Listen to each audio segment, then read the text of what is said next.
বাইরে ওই বাইরে না ওইটাই বোঝা যায় স্পষ্ট।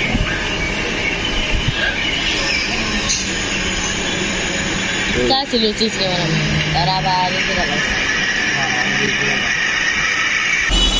আমার দোকানে একটা ছেলে আছে।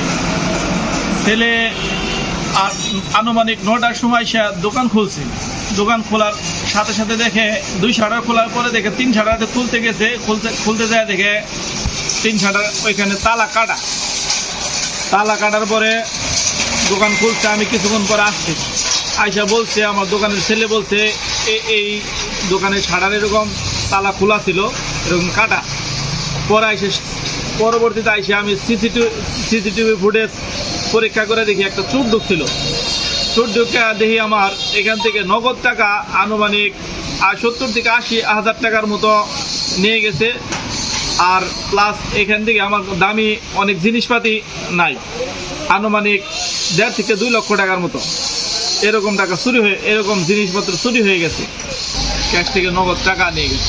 আচ্ছা, না, ওইভাবে আমি সিসিটিভি ফুটেজ দেখে আমি ওইভাবে শনাক্ত করতে পারিনি। না, ওইভাবে কারো কোনো সন্দেহ মনে হয় না।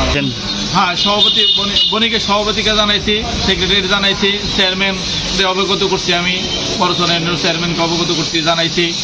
না, এই বিষয়ে আমি মামলা জিডি করবো, যাতে এটা প্রতিকার পায়। আমি এত টাকা আমার ক্ষতিপূরণ চাই। এগুলা বড়সনা বাজারে এরকম একটা ঘটনা আমরা অবশ্যই আশা করি না।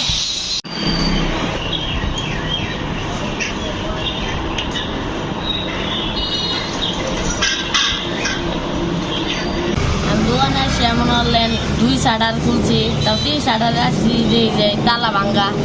তারপরে মনে হলেন যে এমনি আবার খুললা লাগছি। খোলার পরে তারপর ঝাড়ু দিয়ে বসছি, তারপর ভাই আইসি। ভাই আসার পরে আমি বললাম যে এখানে তালা ভাঙ্গা। তো সিসিটিভি ক্যামেরায় দেখলো চোর ঢুকছিল।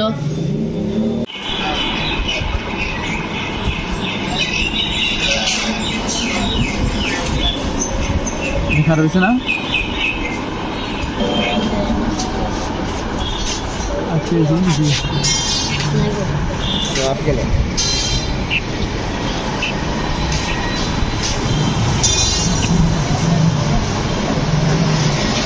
কোনো জিনিস দেখি নেই।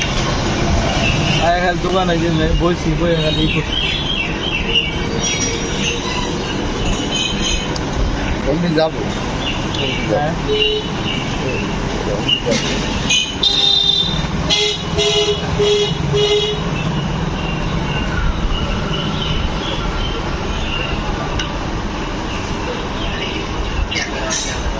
বড় একটা বাজার খোঁজ এত এই সাক্ষী নিয়েছি।